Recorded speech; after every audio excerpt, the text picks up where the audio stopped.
Hello, ladies and gentlemen. Welcome to the Freak Show, presented by Guy Boston Sports. I am your host, Anastasios Klimos, aka the Greek Freak. Today is Wednesday, January 5th, 2022, and I am very excited to welcome you all here to the very first episode of my new YouTube show, The Freak Show. I cannot tell you how excited I am to finally present this to you guys, to show you what I've been working on. And I'm a little nervous. I'm sorry, this is my first time doing anything with video on YouTube. I can't tell you how pleased I am at the opportunity to finally get my own show, to talk sports beyond just doing podcasts and blogs, but also doing video. It's something that I've wanted to do for a very long time, so I'm very excited to finally bring this to you. Before I jump in, I want to say a few words. Starting off, I want to say thank you to Ev and KJ at Guy Boston Sports. Those two gave me the green light to go ahead and launch this show and make my own YouTube content for Guy Boston Sports. I'm very excited for the opportunity. I'm very thankful for the opportunity. And I hope I make you guys proud. Thank you so much again. I can't wait to continue to work with you guys and make great content and keep building Guy Boston Sports up. So thank you again, guys, Ev and KJ, for giving me this opportunity. I won't let you down. Like I said, this is something that I've wanted to do for a very long time. If you've been following me at all, you know that this is not my first forte in the content game when it comes to the sports world. I've been blogging for a little bit now, mainly through Guy Boston Sports for the last few months. Before that, I've been doing podcasts for a couple of years now, actually. Obviously, if you have been following me, The Train Stop, which then transformed into Off the Takes. So I've also done, there was a previous iteration of The Freak Show. So I've done a couple podcasts. I've appeared on other podcasts.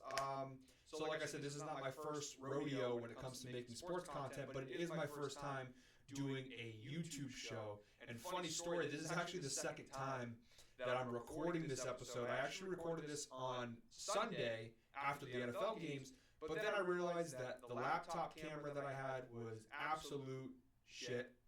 And the quality came out so bad, I was like, I would have been embarrassed to release that episode. The quality was bad. I had made my own overlay, and it didn't look good. So it didn't come out the way I wanted it to. I decided to slow down a bit. I contacted my friend Drew Dennis. Shout out Drew Dennis for designing my overlay for me, for getting me kind of set up with the graphics for my show to make it look a little more professional. I went out and actually got a real camera, an actual 4K camera, to kind of have some better quality video. So here we are, ready to rock and roll. But yeah, I can't tell you how long I've been waiting to do something like this. Working in sports, specifically talking about sports, is a passion of mine. It has been since I was 6 years old, watching SportsCenter before school. It's always been my dream to do this for a career. Right now, it's sort of a side thing, but it is my passion. I hope one day to grow my audience big enough where maybe I can get bigger and bigger. Who knows? But this is something that I've wanted to do for a very, very long time. And to finally do something with video is very exciting. It's a little scary. Like I said, I've only really done audio and done podcasts, so it's a little bit of a learning curve how to do video and whatnot. But I hope you guys will stick around with me, and I promise you I will continue to get more comfortable and better with it. Like I said, I'm hoping that we can continue to grow this show and build an audience and really build something here that not only that I can enjoy to do personally, but the audience, you guys watching, can enjoy watching me. I'm going to give out some bad sports takes sometimes. You're going to be like, why am I watching this guy? And hopefully sometimes I'm giving you sports takes that you're like, damn, I'm happy I watched this guy. So, yeah, I think this is going to be a lot of fun. I'm very excited to talk sports with you guys and hear your input. So without further ado, let's get into it. So the first topic of the day that I have, obviously I work for Guy Boston Sports. I'm a diehard New England Patriots fan. I don't know if you can see all the stuff in the background. This is my man cave at home. 90% of this is Patriots and Red Sox stuff, so big time Boston sports fan here. And so there's no better way to start off this show than talking about the New England Patriots, who officially clinched the playoffs. They've ended that gruesome playoff drought. it felt like an eternity. In reality, it was only about a year. But they are finally back in the postseason playing meaningful football in late January. And I can't tell you how pleased I am that we are back. Last year, between COVID, no fans, all that stuff, that was weird enough as it was. But then you mix in the fact that there were no New England Patriots come the playoffs. And I'm sure there are a lot of you that are like, oh, thank God New England was out. The Patriots were finally gone. We got a playoffs without New England. I know I have a lot of friends who felt that way, and I've seen many people on Twitter who felt that way, professional and amateur. But as a New England Patriots fan, it just feels like we're back to normal.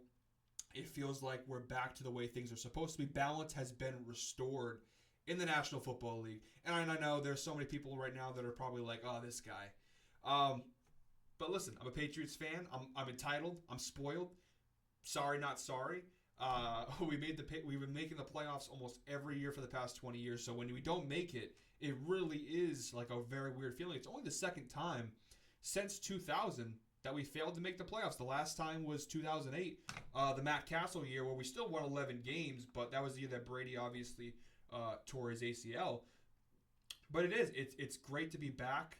It's a good feeling. Like I said, it feels like we're back to normal. Last year, I'll be honest, watching the playoffs and not seeing New England at least play a game was a very strange, I felt like I was in the Twilight Zone watching the playoffs last year, even though seeing Brady on the Bucs, I guess, was sort of my Patriots feel, even though I'll be honest, I was kind of rooting against the Bucs. But it is very nice to see them back. It's very nice to see how quickly they were able to bounce back, because looking at what happened last year, that looked like that was going to be a long rebuild. You know, when you lose a player like Tom Brady, I wrote a blog about this yesterday on GuyBostonSports.com, to go check it out if you would like, about the Patriots getting back to the postseason, and you know how hard it is to lose a quarterback like a Tom Brady, like a Drew Brees, like a Peyton Manning, and being able to bounce back. And in my blog, I gave a ton of examples of teams who have lost franchise quarterbacks and have not been able to recover in a lot of circumstances. The Denver Broncos are a prime example. Peyton Manning retires after the Super Bowl in 2015. They have not had a consistent quarterback since then. They've been bouncing back and forth. They've had Brock Osweiler, and obviously this year Teddy Bridgewater and Drew Lock. They had Joe Flacco for a little bit. They have not been able to find a quarterback, and as a result, the Broncos have not been that good of a team since 2015. I mean, they're competitive. Like this year, they're 7-8, I believe, but they could be so much better with the talent they have. Unfortunately, they can't figure out the quarterback situation, and that's a ripple effect lasting from Peyton Manning. They haven't been able to replace him. And I mean, the New Orleans Saints this year, they're in a spot to potentially make the playoffs, sure. But this is not the Saints teams of the past few years. The big reason, they went from Jameis Winston, who obviously got hurt, and now they've been bouncing around between Taysom Hill and Trevor Siemian and Ian Book. So another team, another example. We want a long-term one, the Miami Dolphins. Not to crap on the Dolphins, but Dan Marino retires in 2000. They've had some good quarterbacks over the years, sure, but not a consistent franchise quarterback. The closest thing is what, Ryan Tannehill, maybe the Tannehill years. They have Tua now, but it's only year 2. Is losing a quarterback, a Hall of Fame quarterback, not just a franchise, but a Hall of Fame quarterback, in most cases takes years and years, and in some cases decades to replace. Some teams get lucky, like the Dallas Cowboys. Tony Romo retires, and they have Dak Prescott they drafted before that. You have some instances, like you want to go even back into the 80s and 90s of the 49ers. They go from Joe Montana to Steve Young. But those are rarities in most occasions. When you lose a franchise quarterback, especially one like Tom Brady, and there's not really many like Tom Brady, you're not supposed to bounce back that quickly. You're supposed to have a number of years where you kind of crash and burn, and you enter a rebuild. New England really didn't have that. I mean, yes, they missed the playoffs last year. Yes, this team was hard to watch at times last year. But they still went 7-9. All things considered, they were a competitive team. They're a couple of plays against the Bills and Seahawks away from being 9-7, right on the outside looking in for the playoffs. And so that was our worst season. That was our crash and burn. And now here we are the next year, 2021, and so far 10-6, maybe 11-6, depending what happens this weekend in Miami. But they bounce back very quickly, and like I said, that just doesn't happen for most teams. Most teams, when you lose your quarterback, you crash and burn, and you take a few years. You have a really, even the Chargers, yes, they found Justin Herbert, and they have recovered, but they had a really bad beginning when at the end of Phillip Rivers' run. It wasn't pretty, and they got lucky and found Justin Herbert. But there's a lot of teams where, they move on from their longtime quarterback, and it doesn't go well. So the fact that we were able to lose Tom Brady, yes, we had one down year, but the fact that we were able to only have one down year and then immediately jumped into being into postseason contention, that's incredible. That's a lot of that credit goes to Bill Belichick. I know he got a lot of heat for the whole Brady thing. He got a lot of heat for the way the roster had turned out last year. But he recovered quickly. I think he understood what he needed to do. They obviously spent all that money in the offseason. They had a really great draft class, obviously. And so he was able to have a really quick bounce back and get them back into the playoffs. And it deserves praise. Right now he's, I believe, 4th in Coach of the Year odds. I think it's like plus 2,000, which I think is nuts. I understand the Patriots don't have the best record in the league, but the fact that he took that team last year, which I know they had 7 wins, but their offense was the worst in the NFL. And their defense wasn't all that much better either. And they have one of the better defenses, top 10 in the league this year. Their offense, although still inconsistent, is way better than it was a year ago. Arguably up there for one of the best rushing attacks in the league. Belichick deserved a lot of praise and a lot of credit for how he was able to take last year's team, which was many people called the least talented team in the NFL, and turn them into a playoff team and potentially, who knows, a Super Bowl contender. They have a great defense. They have a great run game, a great offensive line. The receivers, although still not great, are way better than they were a year ago. And Mac Jones, he has his bad days, but overall, I'd say he's an improvement over Cam Newton. So, Bill Belichick, you got to give him the credit. I mean, I know there's not many people who would say Belichick doesn't deserve the credit, but there are the doubters and the haters out there. But the work that he did here in New England, it's truly impressive. As for the game that clinched us the playoffs, the win against the Jaguars, listen, it's the Jacksonville Jaguars. I'm not going to put way too much stock into them dropping 50 on the worst team in the NFL. It's still impressive, and they deserve praise for the game they played. Mac Jones, 227 yards and 3 touchdowns, was very efficient, especially after a string of bad games. It was nice to see him get back on schedule, back on the mark. But it was the Jaguars, so unfortunately I can't put too much stock into it. But it was nice. It was a get-right game. It was nice to see them take care of their business. And now we get the wheels running. We have Miami this weekend and then the playoffs. So I'm excited. I'm very excited for what New England can do. I will talk a little bit later on in the show when we get to the fan questions about New England's outlook in the postseason. Moving on from that, the next big story I had was obviously Monday Night Football. Potentially Ben Roethlisberger, his final game as a Pittsburgh Steeler in Pittsburgh. They ended up defeating the Cleveland Browns in a game that actually keeps Pittsburgh alive in the NFL playoff race. I mean, they still have a shot, slim, but still a shot to make the playoffs, which is incredible because the Steelers this year at times have looked like the worst team in the NFL, at least offensively, and sometimes look like a legit playoff team. They've had a really weird season, and it appears like it's going to be Ben Roethlisberger's last season, unfortunately. Well, I guess not unfortunately. I think this probably should have happened a couple years ago. But it is sad to see. I think we can all admit, even if you're not a Steelers fan, even if you're not a huge Ben Roethlisberger fan, I think you can all agree that it is sad to see Ben Roethlisberger go. Again, I do think it's a little too late. I thought he should have retired maybe 2 to 3 years ago. He really hasn't been that efficient of a quarterback since 2018. He had begun to show his age back then. And he's, last year they started 11-0 and he kind of looked better. And then he fell off at the end of the season, and that kind of carried over into this year. The numbers on the surface, they don't actually look that bad.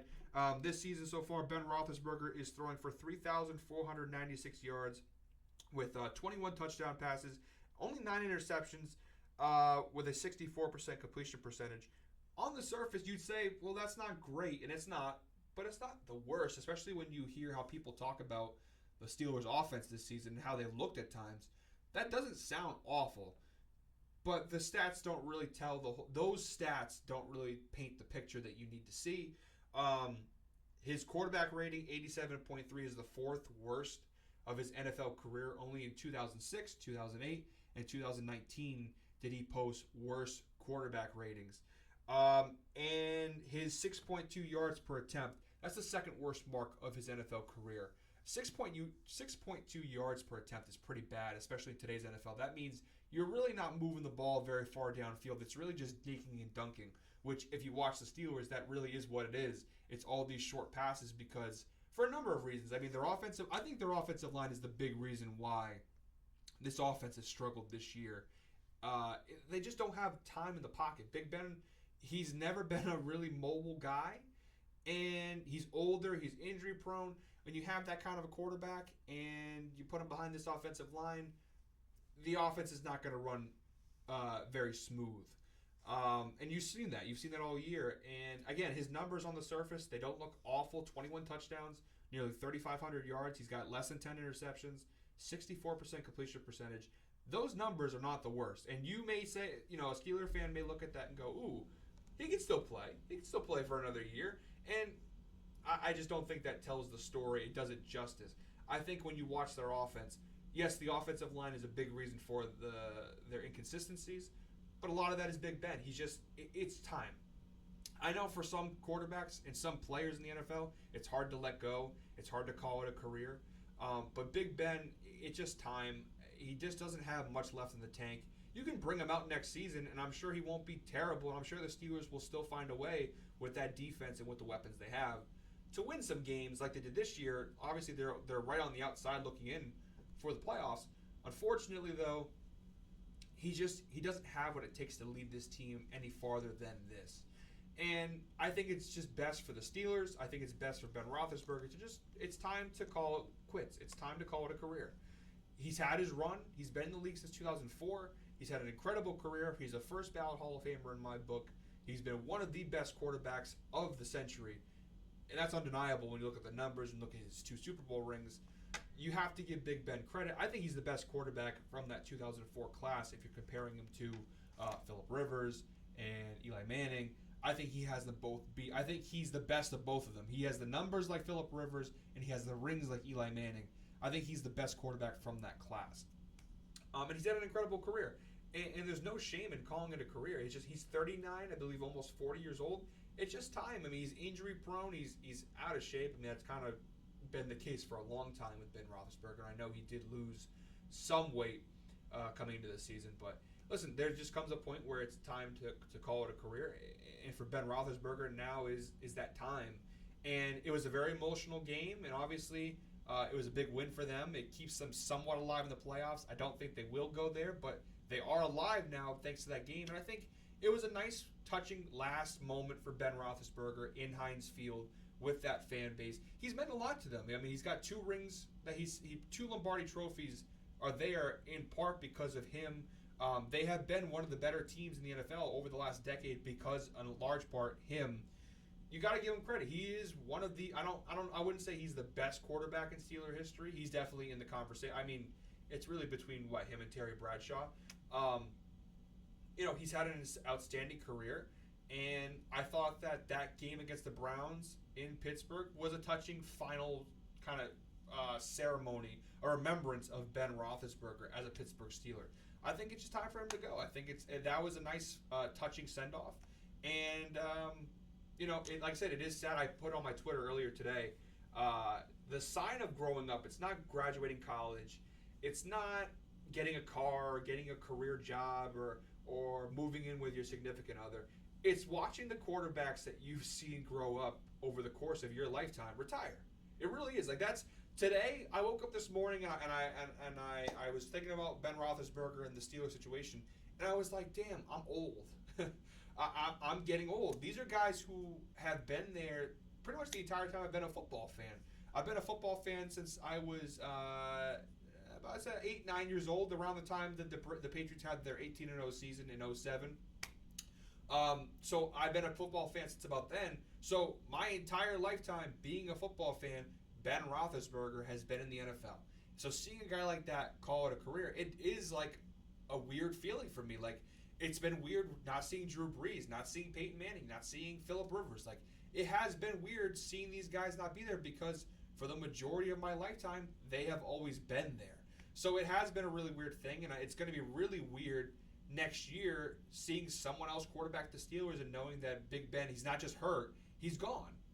It's going to be really weird, especially I'm sure Steelers fans can be even weirder. He's been there for about 18 years now. So, but yeah, that to me is like, man, I woke up, I was like, I feel old now. You know, once Tom Brady goes, that's like the last domino to fall. But I feel like, man, my childhood in a way is officially over now. Seeing these quarterbacks go, because Big Ben really is the last of that older generation hanging on. Besides Tom Brady, who is just in a different category of his own. But for the most part, that's it. He's like the last of that generation, like the Alex Smiths, the Eli Mannings, the Phillip Rivers, Drew Brees. Those guys are all gone now. And coming up is actually going to be Aaron Rodgers in that next generation, which is crazy to see, like Aaron Rodgers, his career dwindling down. So it was a touching send-off for Big Ben. I'm happy he had that moment. I'm happy that Steelers fans, although I'm not a huge supporter of the Steelers, as a Patriot fan myself, it was nice to see them have that moment and get that moment with Big Ben, one last moment. I wish New England could have had that with Brady. Obviously, we didn't know he was leaving at the time. But it's always nice when you can have that moment to honor your quarterback. And it was a touching tribute. Like I said, I don't think the Steelers are actually going to go to the playoffs. But it was a nice moment. It was a nice, also one last win against the Browns for Ben Roethlisberger, who essentially is an owner of the team at this point. He gets one last win against little brother, Cleveland. So moving on from there, I thought we'd talk about the NFL playoff picture because now, with only 1 week to go in the regular season, we have a pretty clear picture of what the playoff field is going to be. So far, out of the 14 playoff spots available, 11 of them have already been claimed. We have so far the Titans, Chiefs, Bengals, Bills, Patriots, Colts. I'm sorry. Titans, Chiefs, Bengals, Bills, and Patriots have all clinched in the AFC. In the NFC, the Packers, Rams, Bucks, Cowboys, Cardinals, and Eagles have all clinched. So 11 out of the 14 teams that are currently in the playoff picture have clinched. So those 11 teams, regardless of what happens in Week 18, they are going to be in the playoffs. There's nothing that can change that outcome. The three teams right now that, if the season had already ended, would be in the playoffs, the Colts, Chargers, and 49ers, they could potentially miss the postseason depending on what happens in Week 18. And I guess I'll start going into the Week 18 playoff scenarios. Again, there's not too many, right? There's only 3 playoff spots up for grabs. And as of right now, there's a few scenarios where it could change. And the AFC, honestly, if the Colts don't lose, the Colts are in. I mean, obviously, if they win, they're in. The Colts losing is really the only thing that could really shake up that playoff picture. Because the Pittsburgh Steelers and the Baltimore Ravens mathematically can still get in, but they both need a Colts loss to even have a shot. If the Colts win, obviously Indianapolis is in, but it also immediately eliminates Pittsburgh and Baltimore. So unless the Colts lose, it's going to be pretty generic. I mean, it's not going to be too crazy. If the Colts lose, all pandemonium will be unleashed in the AFC because Pittsburgh can get in, the Raiders can get in, the Chargers, the Ravens. So it opens the floodgates for possibilities of some craziness. Unfortunately, it is the Colts playing the Jaguars. Any given Sunday, you never know. But I would say it's a pretty fair bet the Colts will probably take care of business, and they will be in the playoffs. So in the AFC, that basically just leaves the Raiders-Chargers game, which will determine essentially the 7th seed in the AFC or the 6th seed, depending on what happens. But that should be a great game, Raiders-Chargers. The Las Vegas Raiders, I give them all the credit in the world, regardless of what happens. If they lose that game to the Chargers, if they win that game against the Chargers, I mean, they have had an incredible season with everything that's happened. With John Gruden, that whole thing, him getting booted as head coach. You've got the Henry Ruggs scandal, the David Arnett scandal, even just yesterday, the Nate Hobbs scandal. I mean, if they hadn't gone through enough, now they lose their rookie defensive back who had been having a really strong season. Now he's in trouble with a DUI. So it's like when it rains, it pours, and for the Raiders, it's been pouring all season long. Darren Waller's, I don't know how many games exactly he's played, but he's been missed for most of the season. Josh Jacobs has had some lingering injuries. Obviously, wide receiver is a position that outside of Hunter Renfrow has been a mess.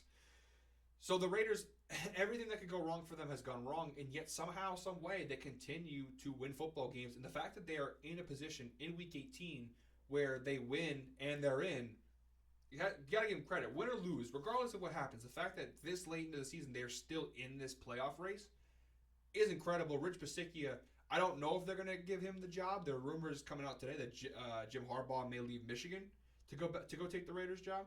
But Rich Bisaccia, if they do give him the job, he's earned it. He's absolutely earned it with what he's done this season.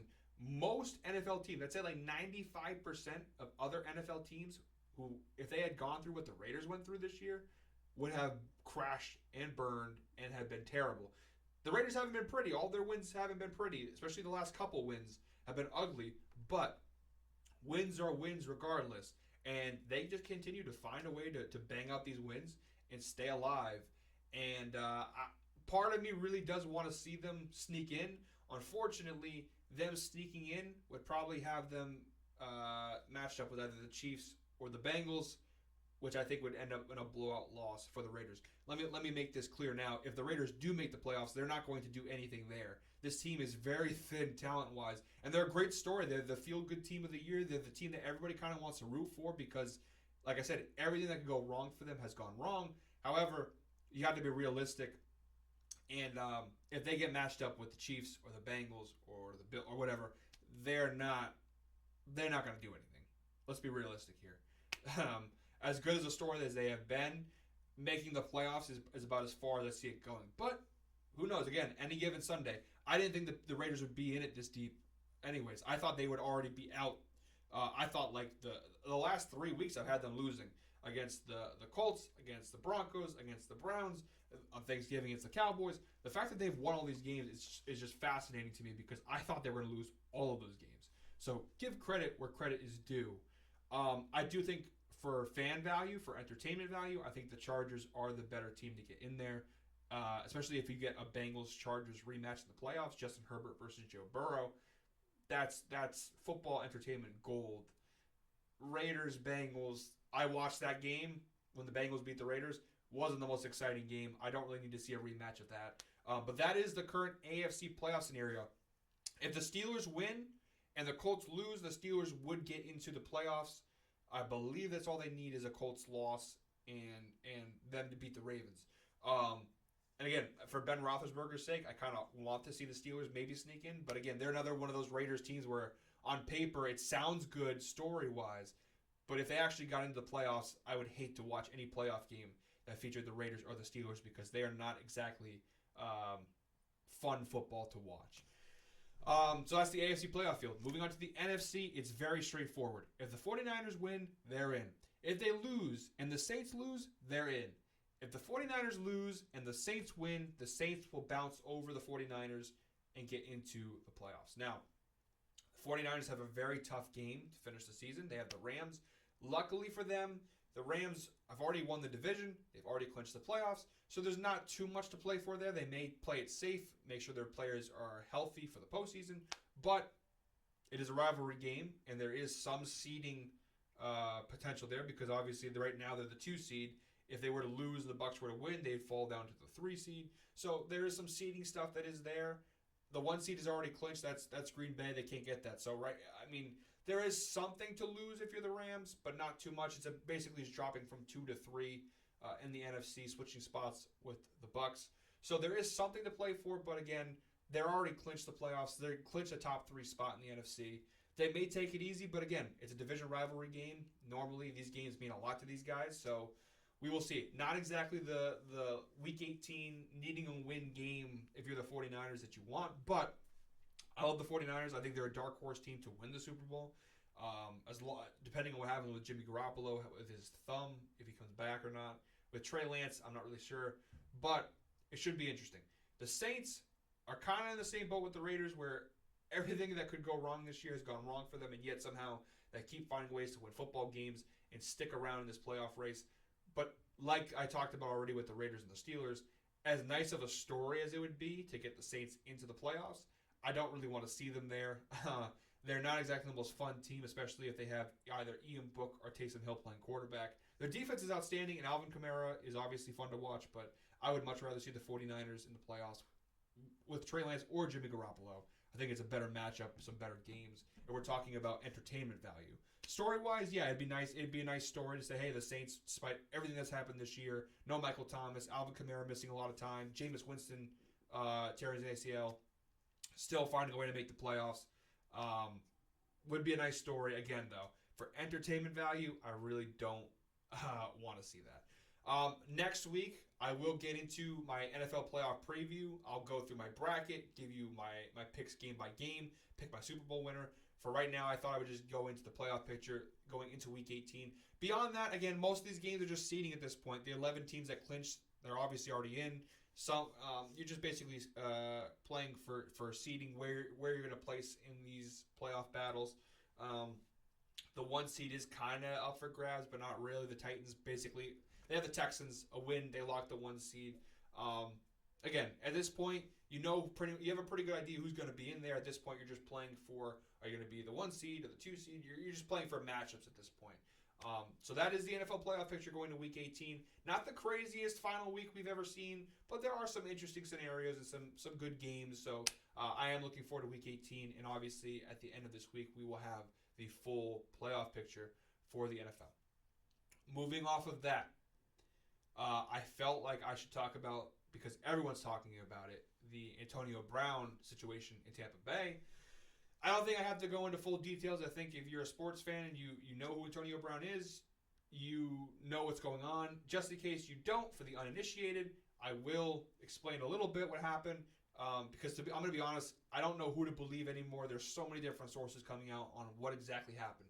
The moral of the story is there was an argument between Antonio Brown and the coaching staff at Tampa Bay that led to Antonio Brown, Buccaneers wide receiver, quitting mid-game, and not just quitting and walking away, stripping basically half naked and walking across the field mid-play. The game clock was running down. Brady was trying to run a play, and Antonio Brown made a beeline for the locker room across the field while the game was still going on. One of the more bizarre scenes I have ever seen as a football fan. However, if you had asked me which NFL player could you see doing a stunt like that, my number 1 pick would have been Antonio Brown. So, I mean, it's surprising and not surprising at the same time, because I totally could see Antonio Brown doing that, but at the same time, I never thought that could happen. So, again, it's like I saw it coming but didn't see it coming. I believe it but don't believe it. It's sad for both parties involved. For the Buccaneers, it's very sad, and for Antonio Brown, it's very sad. Starting on the Buccaneers side of things, this could not have happened at a worse time. You just lost Chris Godwin a week or 2 prior to a torn ACL. He's done for the season. You also lost running back Leonard Fournette, possibly for the season. So you already were starting to lose some key pieces of your offense going into the playoffs. However, there was still hope and faith in Tampa Bay because you have Mike Evans still, even though he's also dinged up. You do have Antonio. You did have Antonio Brown. You've got Gronkowski coming back. You signed Le'Veon Bell. You've got Rojo. You got a good offensive line, and you've obviously got Tom Brady. So, regardless of the injuries that were piling up, there was still faith and still hope because you had Antonio Brown, you had Mike Evans, you had Gronk. Maybe you could still go on a run with that. But now you lose Antonio Brown. And again, when you add him to the list of names I just said, you're losing more and more weapons. Now you're basically left with Mike Evans, who, by the way, like I just said, is not healthy. He's dinged up too. And he's kind of an injury. Now, I don't want to say he's injury prone, but Mike Evans is known to maybe pull a hamstring every now and again. But we all do, so no judgment there. Multiple time pulled hamstring survivor here. So no judgment there. But can you ultimately rely on him? And then outside of Mike Evans, who else do you have at wide receiver that you can trust? Godwin's gone. Brown's gone. Your top running back is gone, so you can't run the ball more. If you lost these guys, you could say, all right, let's lean more into the run game. You can't really do that either because Leonard Fournette, your best running back, playoff Lenny, is also gone. So now here we are. You're losing more and more pieces. Gronkowski can't stay healthy at this point in his career either. The defense has been banged up all year. The secondary, they had to bring in Richard Sherman midseason because the secondaries had injuries. Levante David's been out. I mean, they've had injuries all over the place, specifically on the offense, but the defense has missed some guys too. It just feels like everything that could go wrong for the Bucs continues to go wrong. I think you're noticing a trend there. There's a lot of teams that's been the case this year. But for Tampa Bay, it's getting to the point where I just don't know if they can overcome all these injuries and all these things. Antonio Brown was their saving grace. He was the guy who was going to step up for them come playoff time with Godwin being out, that Brady could rely on and throw to. You already saw the week before in Carolina. He had, 15 targets or 16 targets, something like that? Now he's gone. And now if you're Tom Brady and the Tampa Bay Buccaneers, you're left in a very bad spot because your receiving core is now thin, and the guys you do have that are great are all a little older, like Gronkowski, or injury-prone, like Mike Evans. Doesn't really invoke confidence going into the playoffs where you have an NFC field that has a lot of good teams, specifically the Packers, the Rams, and the Cowboys. I'm not a Bucs fan personally. I don't like the Bucs. I'm still a little butthurt over Brady leaving.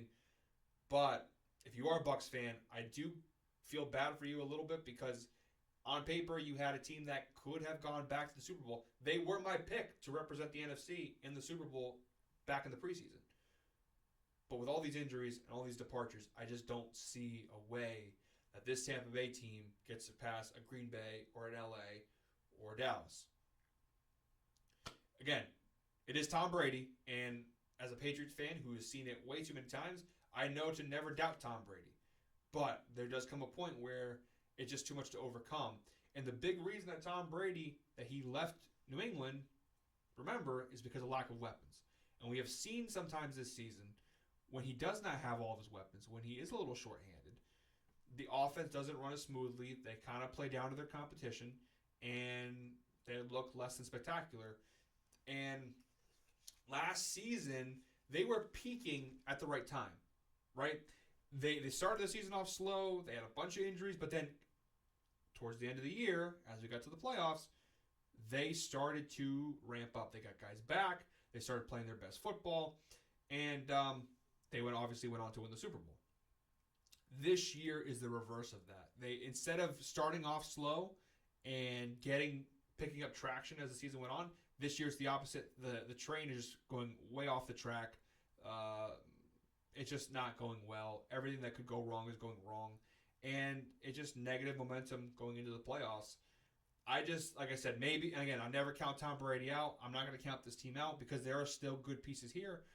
But I like Green Bay more. I like LA more. I like Dallas more. I even like San Francisco more right now than Tampa Bay. I just don't trust the Bucs. I think Brady at this point in his career needs those extra weapons to ask a 44-year-old. And he's had a great season, but again, when I've seen him this year without his weapons and you've asked him to really team carry like he used to, he shows his age. I'm not super confident on the Bucs, and a big part of that is Antonio Brown. So that's the sad side on the Bucs side. On Antonio Brown's side, it's sad because you have a guy who has been and is one of the most talented wide receivers in the NFL. He's a Hall of Fame wide receiver, absolutely. I think it's a toss-up between him and Julio Jones for who was the best wide receiver of the 2010s. I think it's between him and Julio Jones. When he was a Steeler, Antonio Brown, I think, was the best wide receiver in the NFL for a good number of years. And even this point in his career later on with all the drama and everything, he's still been one of the better receivers in the league. And you started to see that come back in Tampa Bay. He was starting to look like that great quarterback again. But now, wide receiver again. Sorry, excuse me. But now it's starting to become too much, right? All the antics, all the off-the-field stuff, all the ego that Antonio Brown possesses, it's just starting to become too much. And this is obviously the worst look I think he's had in the last few years, which I think is crazy to say because he's had some really bad looks. But he just it looks really bad, that whole scene. I don't know exactly. There's incentive based stuff. There's a lot of rumors. Regardless, there's obviously some altercation that ended with Antonio Brown essentially quitting Tampa Bay. Now he's not technically released yet. He's still technically a member of the Bucs, even though Bruce Arians and the team have all confirmed he will not be a part of the Bucs. He's still technically a Bucs player. His rights are still owned by the Tampa Bay Buccaneers, but all signs point to his time at Tampa Bay being over. But not just Tampa Bay, maybe even the NFL. I am one of the few. I've listened to podcasts. I've watched videos. I am one actually the few that thinks that he probably will get another shot. I've thought this. I've had this not theory, but this belief for a very long time that, and this is going to get dark and it sounds sad, and it is sad. If you possess the talent, right? If you are super talented, regardless, as long as you didn't kill somebody, if you are super talented, you will get another shot in the NFL. That may sound wrong, and you may say, well, that's not right, and it's not right. But that is the truth. I mean, go back to Michael Vick, right? Michael Vick, if that was any other player, not any other player, but let's say, for example, the wide receiver 3 for the Jacksonville Jaguars. In 2004, he hosts a dogfighting ring, and he gets in trouble. I guarantee you, that player would never have played in the NFL again. Would have never gotten an offer. Would have never gotten anything, any sort of redemption. His career, finished. Over. Done. If it had been the running back 2 on the New York Giants, his career is probably over. Michael Vick was one of the best quarterbacks in the NFL at the time. He brought in viewers. People loved watching him for good reason. He was a great player. And because of that, regardless of how cruel his crime was, and he did pay for it in a way. I mean, he's done a lot of charities and stuff, and he honestly tried to make up for it. But let's be honest. Most, lower level, like middle level NFL guys don't come back from that. But he was Michael Vick. So he got another shot. And he ended up having a career with the Eagles. He bounced around the league for a little bit with the Jets. But he ended up playing quite a number of years after that. I can go on and on about guys who, domestic violence guys. Deshaun Watson's a great example of someone who, he didn't play this year. He's got, 22 or 23 sexual assault lawsuits against him. I guarantee you he's going to play again. And you know why? Because when he's on the football field, he's a top 5 quarterback in the league. And a team will take a shot on him because he is uber talented. Ray Rice, if you remember the whole Ray Rice thing, the whole domestic violence when he punched his girlfriend in the elevator, that was really bad, right? Ray Rice actually did a lot of work to try and fix his image. He did a lot of charity work. He's been an advocate speaking out against domestic violence. He's done a lot of public speaking, not just back then, but even to this day. Ray Rice has really fought hard to make amends for that thing. Ray Rice never played again in the NFL. And you know why he didn't play in the NFL? Not just because of the issues. Because at the time that it happened, Ray Rice, the best years of Ray Rice's career were already gone. He was a running back that was aging on the decline. That's why Ray Rice never got another shot again.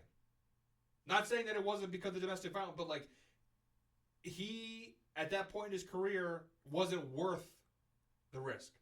Deshaun Watson is, because he's top 5 quarterback in the NFL. Michael Vick was, because he was a superstar at the time. That's just how the NFL goes. It's an unfortunate thing, right? Because you'd say, oh, these people who are doing these terrible things, they shouldn't get more opportunities. And you're probably right. But talent speaks in the NFL.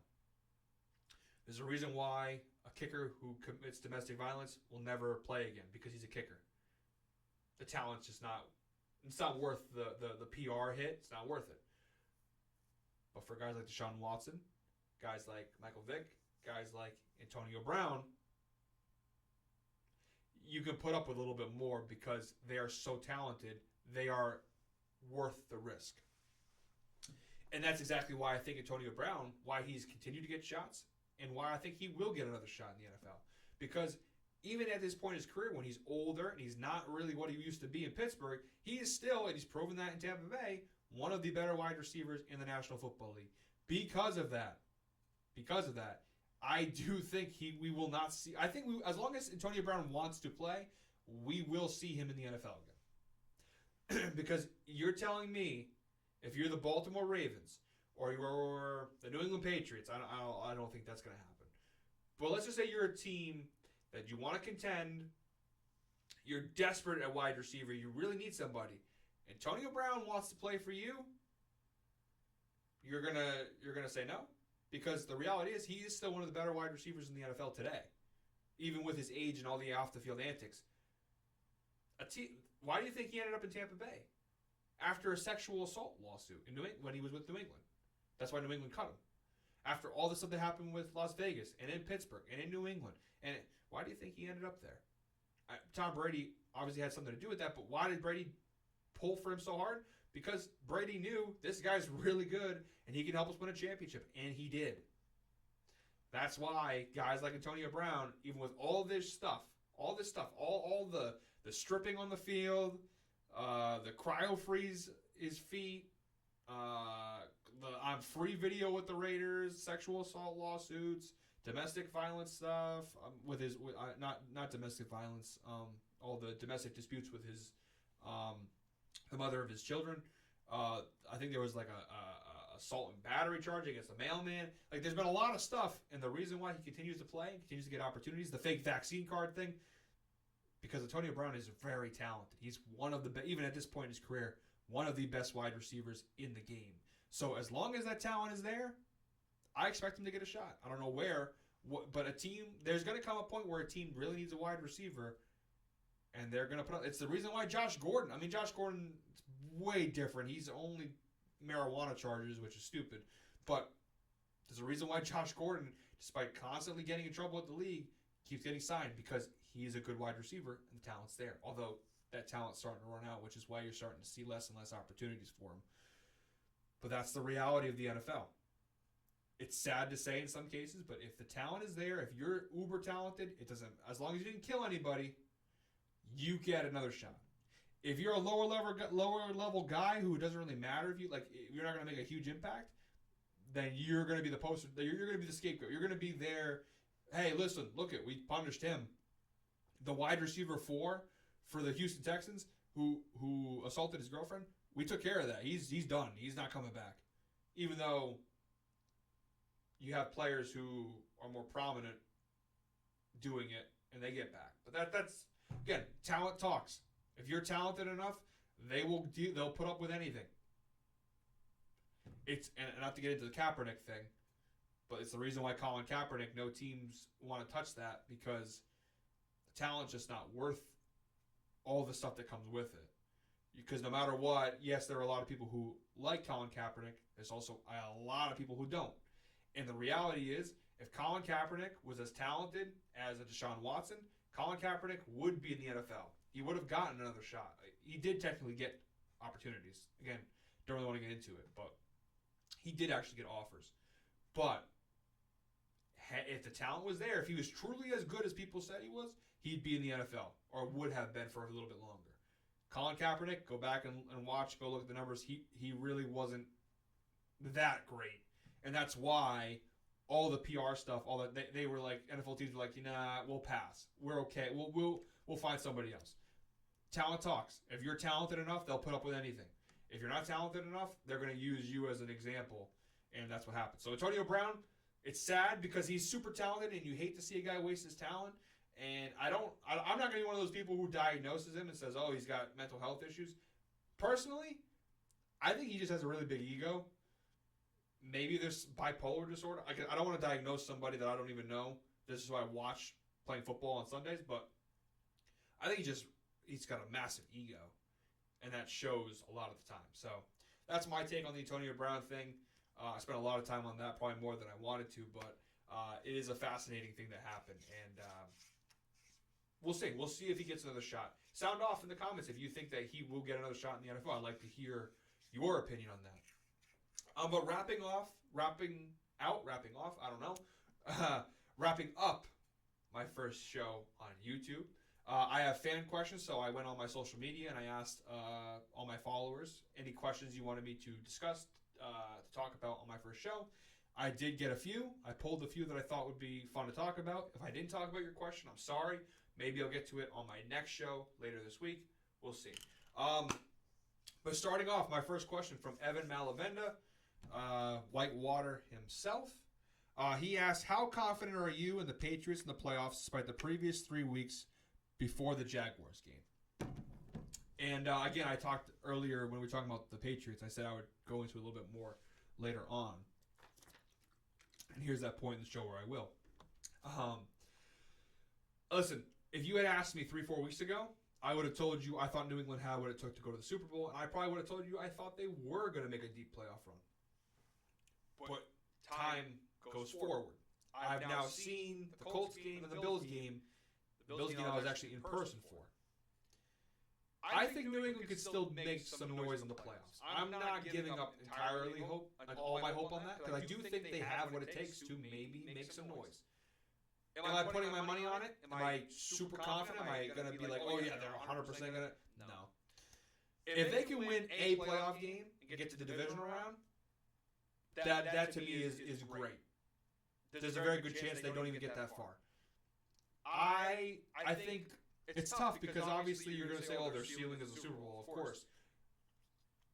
I think they have what it takes. They have the defense, they have the offensive line, they have the running game. It really all depends on what happens with Mac Jones in the offense. If Mac Jones plays like he did in some of these games against like the Chargers, obviously Jacksonville last week, if that version, the efficient version of Mac Jones, the one who came up against Cleveland, if we see that version of Mac Jones, this team can go to the Super Bowl. Because the defense is there, the run game is there, the offensive line is there, they're a smart team, special teams, they really make mistakes. It's really going to come down to Mac Jones. If Mac Jones is the efficient version of himself, they can go that far. If he's the version that we saw against the Colts and the Bills and Cowboys earlier in the season, if that version of Mac Jones shows up, I'm not as confident. And I'd be at that point, I'm just hoping for a first-round win. Because right now, it looks like we're going to be in Buffalo. If we can win that game, I'll be happy. But at this point, I've lowered my expectations quite a bit for New England come playoff time. I still think they have what it takes. I think they have the makings. They have the roster to go that far. Unfortunately, it's all live or die by a rookie quarterback, and I just don't think Mac is ready for that moment yet. So, we'll see. But right now, I'm really just I'm taking it a game at a time. I think they can maybe make the divisional round, but even that's going to be very tough. So it really is all live or die by Mac Jones at this point. So that was the first question. I hope I answered your question, Ev. I know your first question originally was Patriots suck, which actually isn't a question. I'm thankful that you finally changed it for me. Thank you for that. All right, moving on to the next question that I have. Another Patriots question from Spencer Mulkentine, my former podcast co-host. Where would you rank Josh McDaniels as an offensive coordinator in the National Football League? This is a tough one because I have a very love-hate relationship with Josh McDaniels. I think you can't discredit the guy. I think it's obvious that he's been one of the better offensive coordinators in the NFL for some time. There's a reason why he's constantly up for head coaching offers. There's a reason why the Patriots offense has consistently been a part of them winning Super Bowls. Two different tenures now he's been here, and two different tenures he's been successful. So, again, credit where credit goes. He is I think it's safe to say he is a great offensive coordinator at times. My love-hate relationship with him is, lately, and I understand it's a rookie quarterback, and last year was Cam Newton, and the year before that, their weapons weren't exactly the best with Tom Brady. I'm tired of the conservative offense. Sometimes Josh McDaniels is way too soft in his play calling. He's way too conservative in his play calling. And oftentimes, he's very uninspiring in his play calling. Sometimes, man, just call a pass play. That Bills game, I know, as impressive as it was, the fact that they beat the Bills in Buffalo with only 3 pass attempts, mixes of play action there. There were so many opportunities where a play action pass would have destroyed that defense, and they just didn't capitalize. And that's where I have an issue with Josh McDaniels. There's so many times where I'm sitting there like, why is this guy not calling a pass play? Why is he not doing, like, I'm not a coach, right? I'm not qualified to coach. But even I can see when there's occasionally times you have to throw the football, when you can call play action fake, when you can't just keep doing a halfback dive up the middle or halfback draw and expect it to work every single time. You get away with it most of the times because you have great offensive line and great running backs, but you gotta mix in the pass. You gotta get the ball to the guys who need. Like Jonnu Smith, you pay all that money for him, and you just can't get him involved in the offense. He's not a bad tight end. He was good for all those years in Tennessee. So why are we not utilizing him more? Those are the questions I have. That's where I have my gripes with Josh McDaniels. I think he's one of the better coordinators in the NFL. I'd say he's definitely top 15. I don't know personally if I'd rank him top 10 because, again, the last couple of years he's really disappointed me at times. I personally would not be mad if he leaves to go take a head coaching job. I used to always say, like, oh, please, McDaniels, don't leave. Now, if he were to leave, I actually would be excited to see who could come in and maybe change the offense a little bit. Again, you can't take away from the guy because the system does generally work. The success shows for itself. All the years of success for Brady, the success even this year with the offense. But there's a lot of times where he's infuriating to watch his play calling. It's, like I said, very uninspiring at times. But I hope that answers the question. I don't actually have a full ranking of all the offensive coordinators. That would take a lot of time and a lot of thought. And I just didn't have the time for that. But I would say he's in the top half of the league for sure. Not great. I mean, great, but not. I wouldn't put him up there with the Eric Bieniemys or the Kellen Moores, or the Byron Leftwich is a little overrated, but you know what I'm getting at. Next question. Not really a question. Justin Tooley said Jimmy G needs to go. My brother Tooley. I'm a Jimmy G guy. I'm a Jimmy G defender. I always have been a Jimmy G defender. It's the Patriot fan in me again in his time with New England. I actually don't think he's that bad of a quarterback. I think he fits Kyle Shanahan's offense. Kyle Shanahan doesn't necessarily need a superstar quarterback. He just needs someone who can be a game manager, which is what Jimmy G is. I understand he has those moments like the game against Tennessee where you're like, you just want to kick him off the team right away. I get that. He can be infuriating at times. But you also got to look at games like the Bengals game where he essentially had 2 game-winning drives. The first one, Robbie Gould misses the kick. But in overtime, he goes ahead and leads another game-winning drive and throws a touchdown pass to Ayuk to end the game. Jimmy G is not a bad quarterback. He did take the Niners to the Super Bowl. I know people are going to say, well, he didn't take them. Kyle Shanahan took the ball out of his hands in the playoffs, and you're not wrong. But no matter what, he was the starting quarterback for a team that won the NFC and was 10 minutes away from winning the Super Bowl against the Chiefs. Jimmy G deserves some credit for that, and I do think he's proven from that season you can win with the guy. No, he's not going to make the super athletic play. No, he can't stay healthy. No, he's not a superstar by any means. But he gets the job done in a system like San Francisco where they're very run heavy and they don't really need a quarterback to throw 50 times a game. He kind of fits. Trey Lance, I do think I thought he had the highest ceiling and the highest potential for talent of that draft class. But early on, he hasn't looked that great. He is a rookie. He's only had a couple games. But I'm interested to see what Trey Lance turns out to be. As for Jimmy G needs to go, I think the injuries are the only reason why you would move off of him, personally. The inconsistencies, I think you can live with that. I think it's the injuries. If it wasn't for him constantly getting hurt, I would say Jimmy G should stay. I think they should extend him. But he just can't. The guy cannot stay healthy. That's why I move off of Jimmy G. That's why I could see why you say that. In terms of his talent, in terms of his skill, his job as a starting quarterback, I don't think he's that bad. I think he gets a bad rap a lot of the time. But that's just me.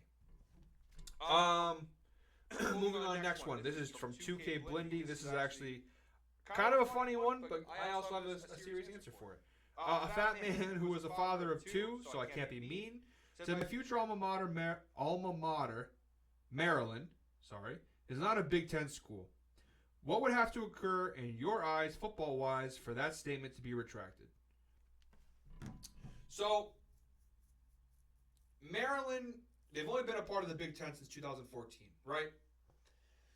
Only 2 times since they've joined the conference have they won 7 games at least. And both those times they won exactly 7 games. 2014, the first year they joined the conference, and this past season, 2021. In between, right? In between 2014 and 2021, they were one of the worst teams in the Big Ten. Right there with Rutgers. A little bit better than Rutgers when Rutgers was really bad, but there. The reason why, and that's obviously Barstool Big Cat that he's referring to. The reason why Maryland doesn't get any respect from their Big Ten peers is because they've done nothing to warrant it. They haven't, since they joined the Big Ten, they've done nothing of note. Their best season since joining the Big Ten is this year, essentially 7-6, 3-6 record in conference. That's the problem. 3-6 record in conference. I did the math the other day and I forgot to write it down. I believe their Big Ten record since joining the conference, and I apologize because it's not accurate. It's something along the lines of, I know it's 100% less than 20 conference wins and nearly 50 conference losses. It's like 19-47 or 17-49. I apologize for that. It's somewhere around that number, right? That's not good. Especially when 5 of those, I think it was 17 wins. 5 of those wins came against Rutgers. If you want to get respected, I'm not saying you, and they play in the Big Ten East, which is very difficult. That means you got Michigan every year, you got Ohio State every year, you've got Michigan State, Penn State. That's a tough division. Arguably the toughest division in college football. I'm not saying you got to come out and beat Michigan every year, or even once every 5 years. I'm not saying you got to beat Ohio State, because those football programs are so much higher than you are, and they have more spending, they have better recruiting. They're on a different level than you. I don't expect Maryland to do that. But if you want to get respect in the Big Ten, you can't keep just beating the low teams, the bottom feeders of the conference. And they're not even beating them aggressively. They're beating them like Indiana by 3.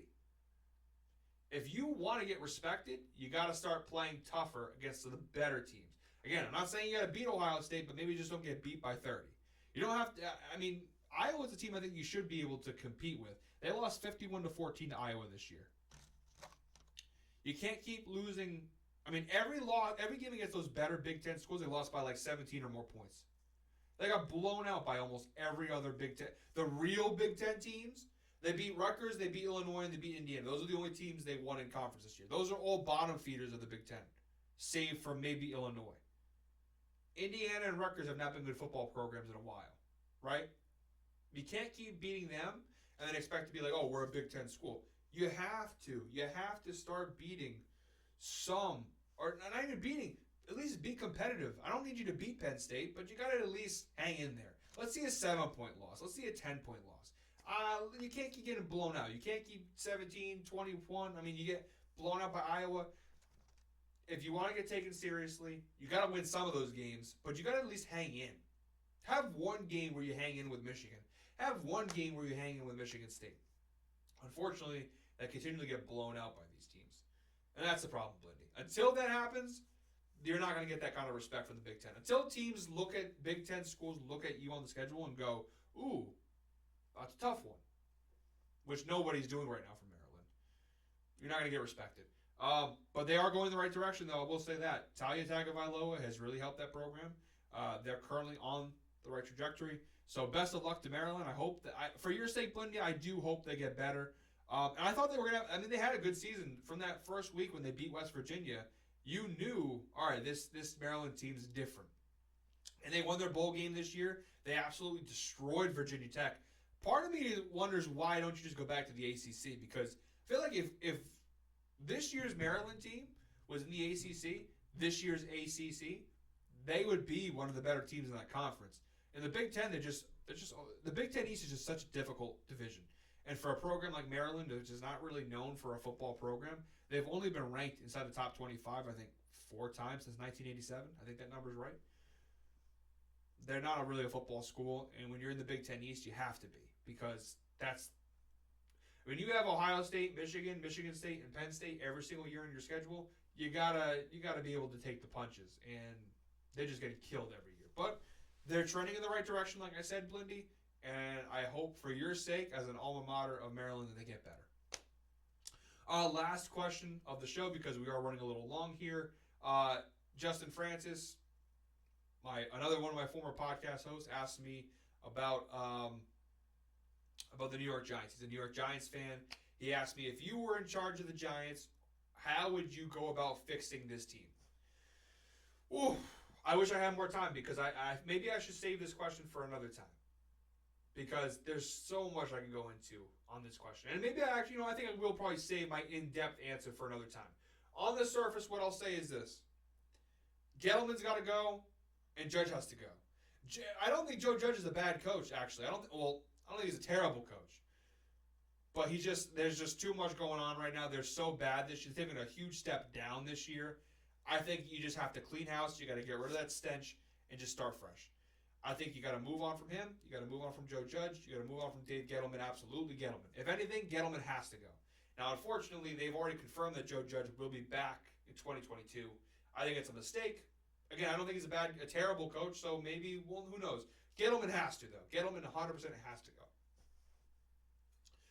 Personally, I think Daniel Jones is not the guy. I think the best course of action, and it sucks because I know Giants fans like Justin, you want to see them get back to being competitive. Unfortunately, it's going to take some time. You got to fire Gettleman. You got to fire Judge. Unfortunately, the quarterback class this year is not that good from college football. And the free agent class outside of like Aaron Rodgers really isn't that great either.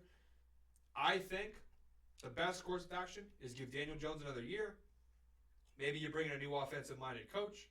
Maybe you can finally untap his potential. Personally, I don't think he's the guy in New York. I think they got to move off of him. Unfortunately, now is just not the time because there's really no option to move off of him. The following season, you're going to have a better class of quarterbacks. You're going to have more free agents. I think Derek Carr's might hit free agency then.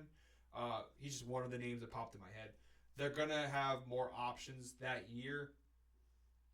And then, like I said, the draft class will hopefully be better. I think you're just kind of stuck with him at this point. They've already confirmed he's coming back too, and he'll be the starting quarterback. You're just kind of stuck with him at this point. The thing is, there are some good pieces here. They have some guys that I like. I think Kadarius Toney, the receiver they took this year from Florida, he hasn't really got an opportunity to shine, but I think he is pretty good. They have Kenny Golladay, who we know from his days in Detroit can be a stud wide receiver. He just can't stay healthy. Saquon Barkley, the same thing. When he's healthy, he is one of the better running backs in the game. Fortunately, he can't stay healthy.